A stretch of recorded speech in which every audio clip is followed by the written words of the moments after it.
Bismillahirrahmanirrahim. Assalamu alaikum wa rahmatullahi wa barakatuh. This is your brother in Al Islam and your brother in humanity, El Hajj Charles Shabazz Islamic Ministries.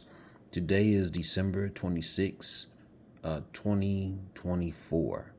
So, what's significant today? What's significant other than the fact that the Christians were observing Christmas yesterday?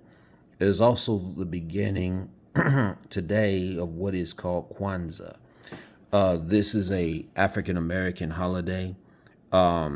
It's not just one day. This covers 7 days from today, December 26th, all the way into January 1st. So what I'll do is I'll briefly go over what Kwanzaa is according to the website of both Kwanzaa and also the founder of Kwanzaa, Dr. Malana Karenga, who was a former human rights activist in the 1960s, was a founder of what is called the U.S. organization, or the United Slaves Organization. And unfortunately, his group was known to have conflicts with the Black Panthers, which was exacerbated by the counterintelligence program ran by J. Edgar Hoover. He was known for dividing and conquering all these different groups. He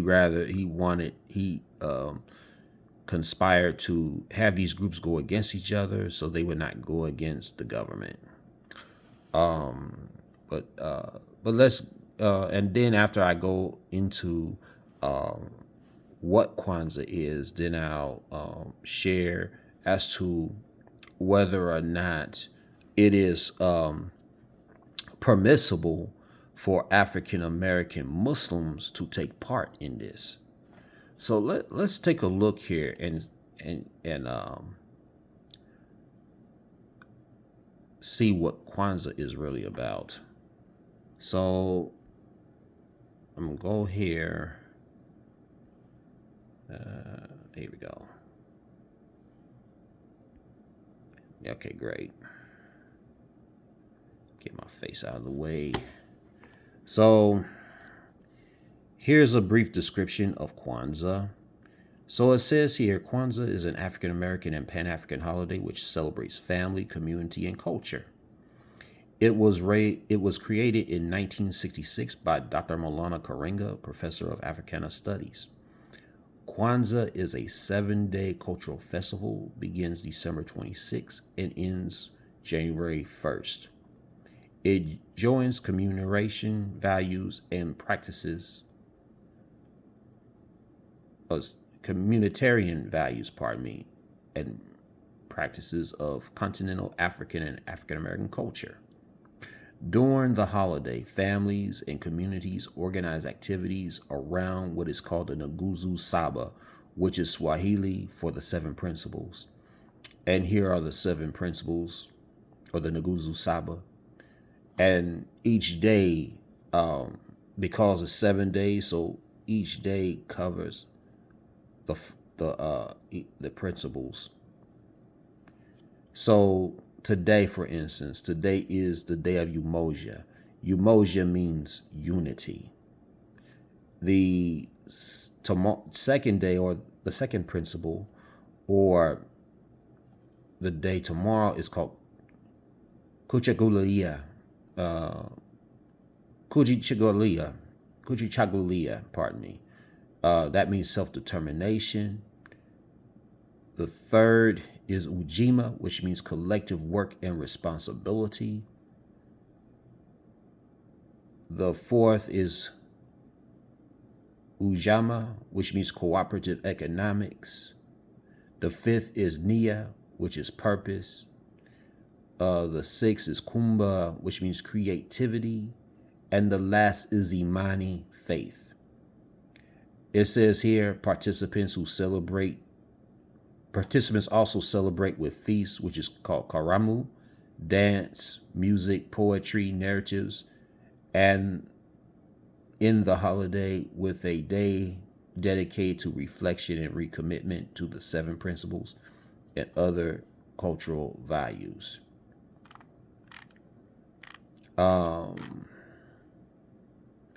So that's what it says here. Let's see. It has all these different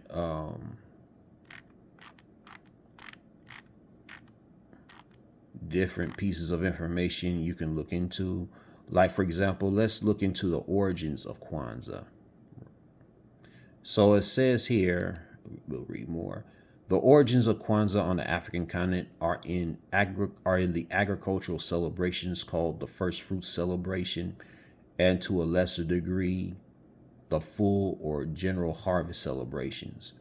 It is from these first fruits celebrations that Kwanzaa gets its name, which comes from the Swahili phrase Matunda ya Lawanza. Here, Matunda means fruits, and ya Kwanzaa means first.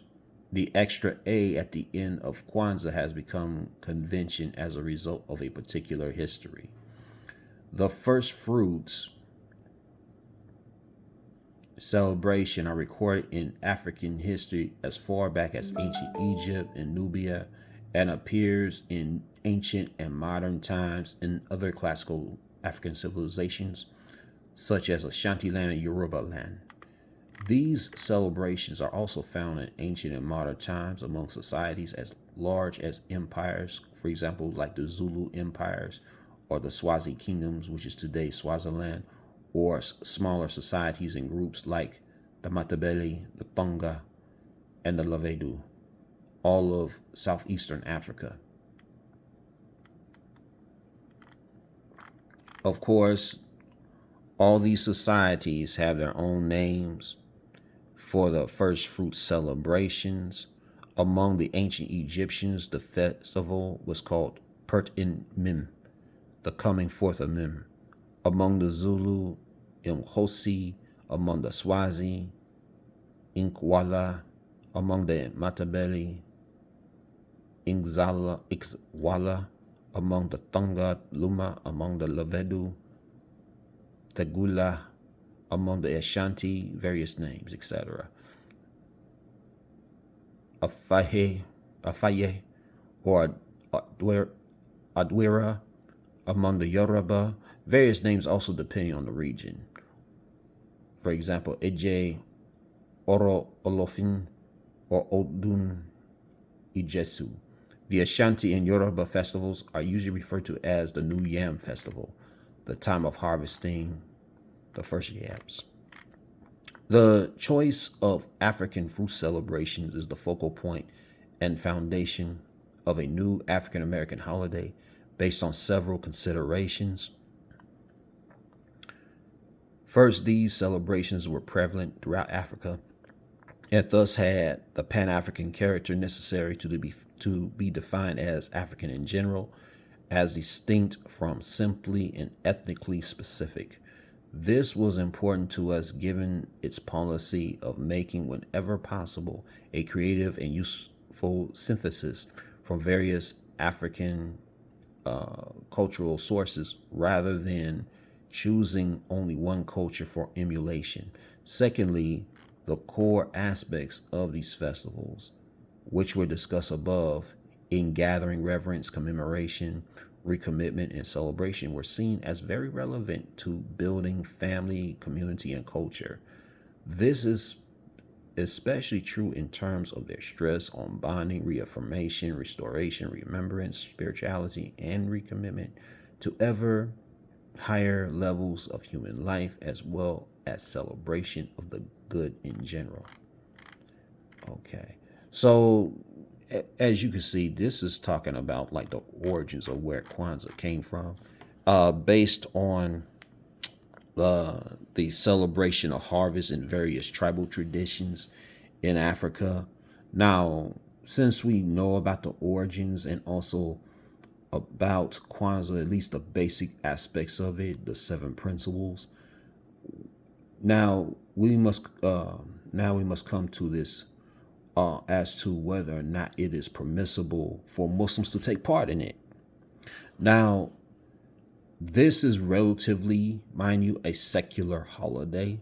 This has no religion or religious association or worship, at least based on the what we're reading here, doesn't talk about commitment to the gods or to the idols. Even though many of the people who observe these celebrations in Yoruba, Ashanti, and other tribes were idol worshippers, pagan worshippers. These, but this is not necessarily dedicated to a particular idol. Now, there's a dispute among scholars in Islam as to whether or not it's permissible for Muslims to take part in holidays that are outside of Eid or Eid al-Fitr, whether it's Eid al-Fitr or Eid al-Adha. Those are the two holidays that we as Muslims officially celebrate. So the scholars are not at a total agreement. They're not in a unanimous. They're not in unanimous agreement as to whether Muslims should participate in holidays which are even secular or not religious, right? Of course, examples of non-religious holidays would be like Thanksgiving, New Year's, Independence Day. Various countries have their Independence Day, but of course, because you do have some scholars who say, well, if it has no connection to idolatry, idol worship, or anything like that, then it's permissible for Muslims to take part in this. And so I'm on the side of opinion with those scholars. And so based on that, that should not be an issue for African American Muslims if they choose to. Not they have to, but if they choose to take part in Kwanzaa festivities, if they like, or observe Kwanzaa in their home. Dr. Karinga also mentioned that initially the purpose of observing Kwanzaa was for African Americans to boycott the celebration of Christmas, because of course Christmas is known to be a Eurocentric holiday. So he wanted, African Americans to oppose that, whether they're Christian or whatever, right? But that was his intent. Alhamdulillah.